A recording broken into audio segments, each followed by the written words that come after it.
మంచువారి రగడ.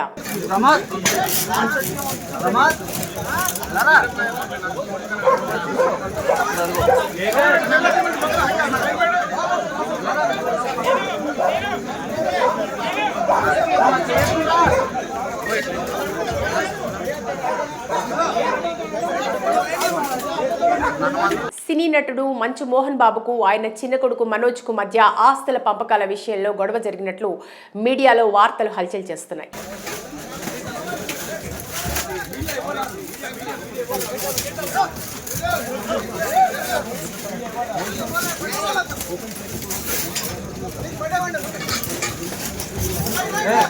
ఈ విషయం సినీ ఇండస్ట్రీతో పాటు అభిమానుల్లో తీవ్ర చర్చనీయాంశంగా మారింది. పహాడీ షరీఫ్ పరిధిలోని మోహన్ బాబు ఇంట్లో ఆస్తుల పంపిణీ జరుగుతున్న క్రమంలో స్కూల్కు సంబంధించిన వాటాల్లో విభేదాలు తలెత్తి మోహన్ బాబు అనుచరులు వినయ్, ఇతర బౌన్సర్లు మనోజ్ పై ఆయన భార్య మౌనికపై దాడికి పాల్పడి గాయపరిచినట్లు, గాయాలతోనే మనోజ్ తన భార్యతో కలిసి పహాడీ షరీఫ్ పోలీస్ స్టేషన్కు వెళ్లి ఫిర్యాదు చేసినట్టు వార్తలు వెలువడ్డాయి.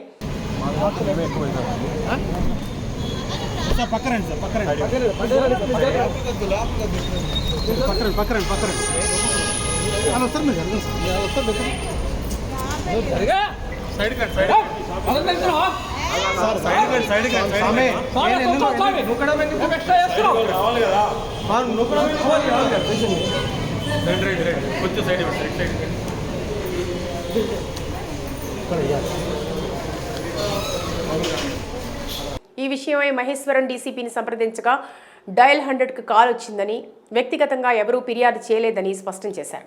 ఇదిలా ఉండగా కాలుకు గాయమైన మంచు మనోజ్ తన భార్య మౌనికతో కలిసి బంజారాహిల్స్లోని ఓ ప్రైవేట్ ఆసుపత్రికి వచ్చారు. తండ్రితో జరిగిన గొడవ విషయమై మీడియా ప్రతినిధులు ప్రశ్నించగా మనోజ్, మౌనిక మాట్లాడటానికి నిరాకరించారు. అయితే మనోజ్ ఆదివారం రాత్రి 7 గంటల సమయంలో డిశ్చార్జ్ అయ్యారు.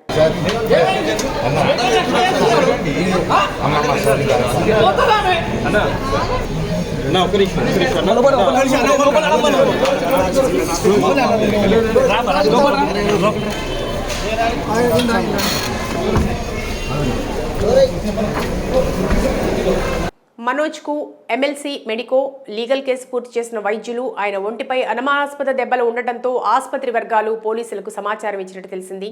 కాలు, మెడ భాగంలో గాయాలైనట్లు వైద్యులు నిర్ధారించారని తెలిసింది.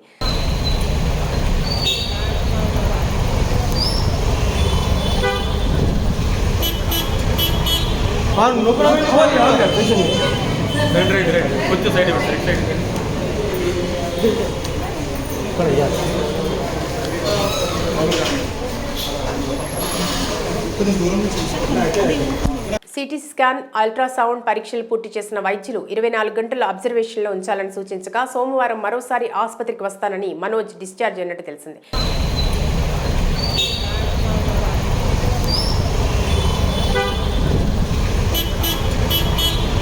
ఇక ఆస్తుల పంపకాల్లో మా ఇంట్లో గొడవలు జరిగాయని, మనోజ్ను నేను కొట్టానని మీడియాలో షికార్లు చేస్తున్న వార్తల్లో ఎలాంటి నిజం లేదని మోహన్ బాబు తన ఎక్స్ ఖాతాలో పోస్ట్ చేశారు. నిజానిజాలు తెలుసుకోకుండా అసత్య ప్రచారాలు చేయొద్దంటూ మీడియాకు సూచించారు. జర్నలిజం ఉన్నది లేనిది, లేనిది ఉన్నట్టు రాస్తున్నారా? నువ్వు నన్ను కొట్టడం ఏంట్రా? నా బిడ్డ నన్ను తాకలా. ఇద్దరం ఘర్షణ పడ్డాం కొన్ని కారణాల వల్ల.